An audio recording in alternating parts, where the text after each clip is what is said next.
Hello friends, welcome back to my channel. So आज हम physical property of drug molecule complete करेंगे, जिसमें हमें कुछ 5 टॉपिक्स पढ़ने हैं। Refractive index, optical rotation, dielectric constant, dipole movement, dissociation constant. तो हम ये एक एक करके पढ़ेंगे and will complete it. So let's start. So the very first one is refractive index. Refractive index बचपन से पढ़ते हुए आ रहे हैं, ठीक है, इसमें भी है, फार्मेसी में भी। रिफ्रैक्टिव इंडेक्स या फिर RI क्या होता है? किसी भी दो मीडियम या दो फेज के उसकी लाइट की स्पीड का ratio of speed of light between two phases या फिर मीडियम, ठीक है। अब फॉर एग्जाम्पल आप 3 फेज ले लीजिए, एयर, वाटर, सॉलिड। अब हम रिफ्रैक्टिव इंडेक्स निकालेंगे किसका? एयर और वाटर का।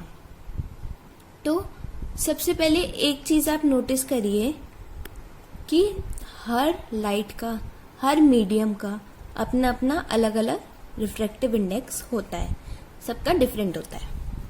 अब हम एयर और वाटर का बात करें तो क्या होता है? Speed of light in air upon speed of light in water. Refractive index यही तो होता है कि दो मीडियम की स्पीड ऑफ लाइट का रेशो, ठीक है। अब एयर में बात करिए, एयर में सबसे ज्यादा स्पीड होगी लाइट की, ठीक है, और वाटर की क्या होगी? एयर से कम होगी, एंड सॉलिड की सबसे कम होगी स्पीड लाइट के, ठीक है। अब देखो, क्योंकि एयर्स में पार्टिकल्स बहुत दूर दूर होते हैं तो स्पीड बहुत ज्यादा होगी, लाइट इजिली पास कर लेगी। वाटर की थोड़ी सी कम होगी, लेकिन सॉलिड के कंपैरिजन में ज्यादा होगी। सॉलिड में तो पार्टिकल्स एकदम पास पास होते हैं ना, स्पीड, लाइट की स्पीड बहुत कम होगी। अब हम एयर और वाटर के रिफ्रैक्टिव इंडेक्स की बात करें तो speed of light in air upon speed of light in water. अब वाटर और सॉलिड की बात करें तो speed of light in water upon speed of light in solid, ठीक है। ये है हमारा रिफ्रैक्टिव इंडेक्स। तो रिफ्रैक्टिव इंडेक्स में एक लॉ आता है जिसे हम स्नेल्स लॉ कहते हैं।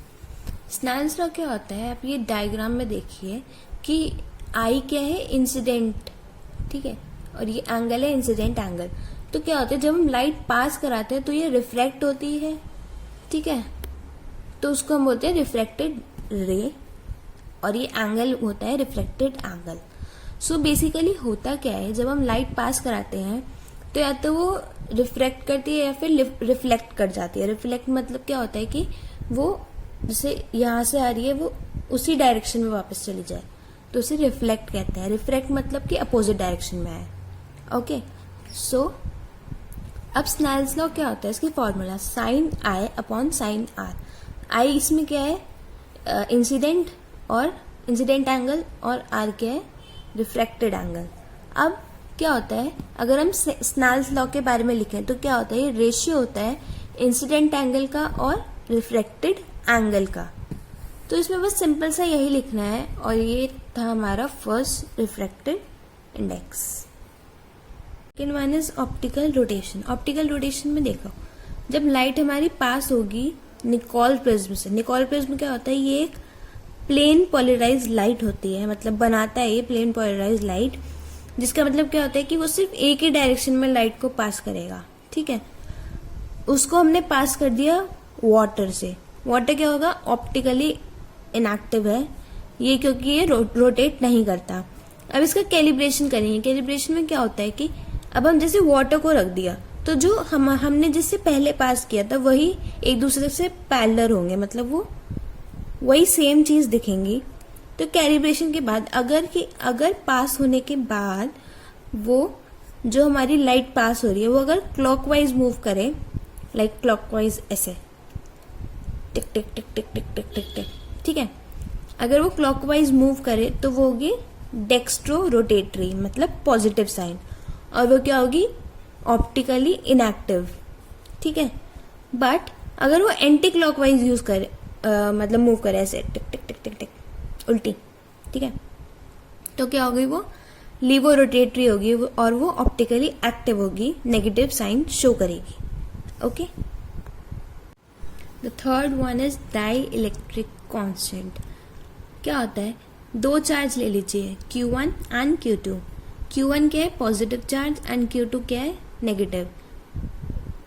ये है डायमीटर, इनके बीच का डायमीटर. तो डाई इलेक्ट्रिक कांस्टेंट क्या होता है, डिफरेंस बिटवीन टू चार्जेस, दो चार्जेस के बीच का जो डिफरेंस होता है, ठीक है. तो चार्जेस इनटू डायमीटर क्या होता है, डायरेक्टली प्रोपोर्शनल किसके होते हैं, multiplication of charges Q1 Q2 के डायरेक्टली प्रोपोर्शनल होते हैं. मतलब कि अगर ये बढ़ेगा तो ये भी बढ़ेगा, ये कम होगा तो ये भी कम होगा. बट इनवर्सली प्रोपोर्शनल होते हैं रेडियस के स्क्वायर के. मतलब क्या होता है कि अगर ये बढ़ेगा तो ये कम होगा, अगर ये बढ़ेगा तो ये कम होगा, ठीक है. मतलब अपोजिट. इनवर्सली मतलब अपोजिट, डायरेक्टली मतलब सेम सेम, ठीक है. तो क्या था कि difference between two charges, difference between two charges ये क्या होता है, डायरेक्टली प्रोपोर्शनल होता है मल्टीप्लीकेशन ऑफ टू चार्जेस, और इनवर्सली प्रोपोर्शनल होता है स्क्वायर ऑफ रेडियस. ये था हमारा डाइलेक्ट्रिक कांस्टेंट, सिंपल सा, ठीक है.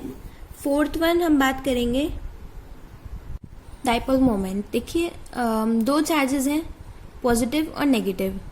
पॉजिटिव मान लीजिए Q1 Q2.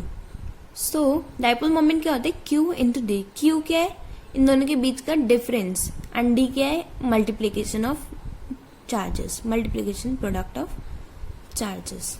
सो अब क्या होता है, अब मान लीजिए जो हमारा Q1 और Q2 है वो क्या है, अगर हम इन दोनों का डिफरेंस निकाले तो Q होगा वो, let it be, let the difference between the two charges is Q.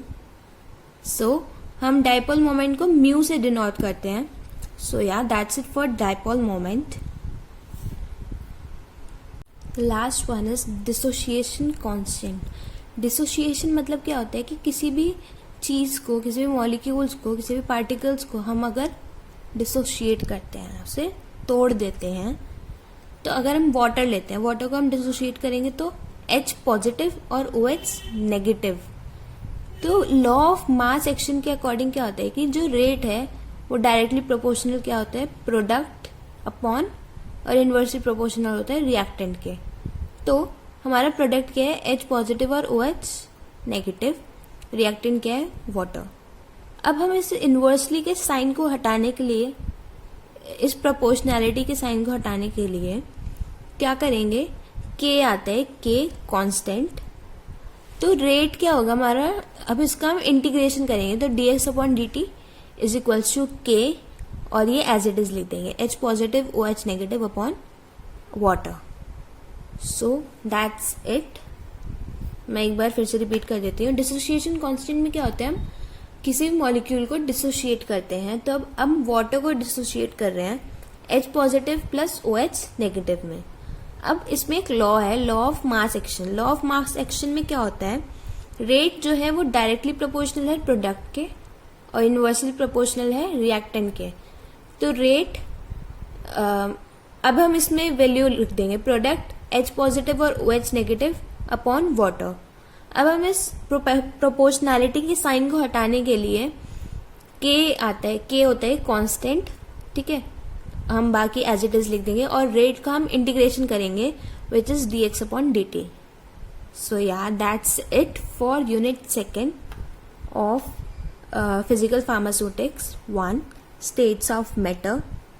And I hope आप सबको समझ में आया होगा. नहीं आया होगा तो प्लीज कमेंट सेक्शन में जरूर बताएं.